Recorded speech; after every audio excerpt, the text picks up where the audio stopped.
on Sunday, the Eddie went. So this is the Eddie Aikau Big Wave Invitational. It is, I am calling it the most prestigious surf event on the planet. I think it's absolutely the most prestigious big wave event on the planet, but I think we could say it's probably the most prestigious in all of surfing, right? I mean, I think it goes even without saying. I just think it is. Okay. I think that Pipeline and everything is phenomenal and great, but all of those run every year, right? The Eddie from both the history, its namesake, the Aikau family, all of it, right? And the fact that it only runs when it's big enough. And the Eddie is such named because Eddie Aikau was a lifeguard at Waimea Bay. And there's stories of heroic rescues that he has made, but he ultimately was lost at sea. So this event is held in his honor. And he's a phenomenal surfer as well. And this was at a time before professional surfing, really. So it was just men and women riding mountains, in Hawaii, kind of braving the surf.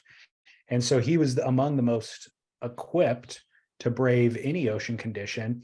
And he was lost at sea. In a really interesting story, there's a great 30 for 30 about it. It's probably the best version of that story that I've ever seen.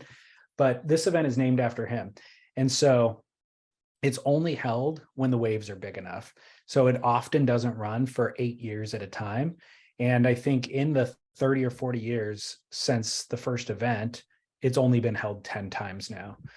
So it's extra prestigious for those things. The waves are the stars, like we only run it when it's pumping surf, and it's an invitational. So it's not just the same regurgitated top 5 or top 10 pro surfers.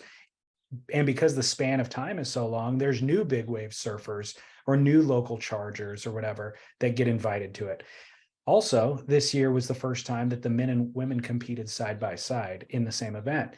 So all of this was to set up. It's also the first time, by the way, that there hasn't been a major sponsor in a very long time. Quicksilver was involved with this event for as long as I remember. Yeah.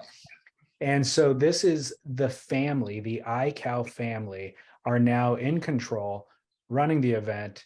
And everything was leading up to being like a memorable event.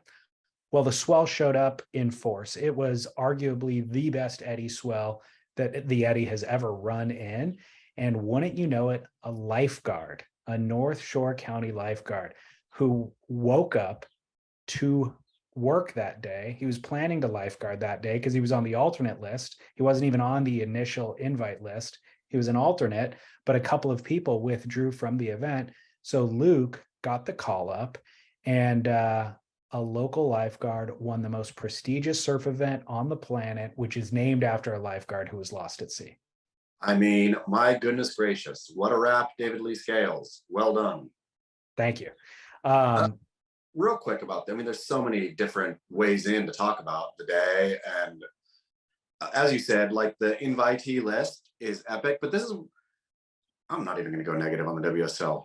Look at me, David Lee, pivoting off right here. What I liked about it, not compared to anything else or any other professional surfing events or tours, is the broad list of people you get to an invitational, right? So you have Ross Clark Jones, Michael Ho, these like elder legends mixing in with a Luke Shepardson who before, that day before the Eddie ran was at full no name. So you have like, that's the beautiful part about an invitational. It's not like, who came up through the qualifying series in order to surf this event. Nope. It is, who do the people want to see, right? Or who do we as the organizers feel this honor should go to, right? Because getting nominated for the Eddie is a huge honor. Surfing in the Eddie, an even bigger honor.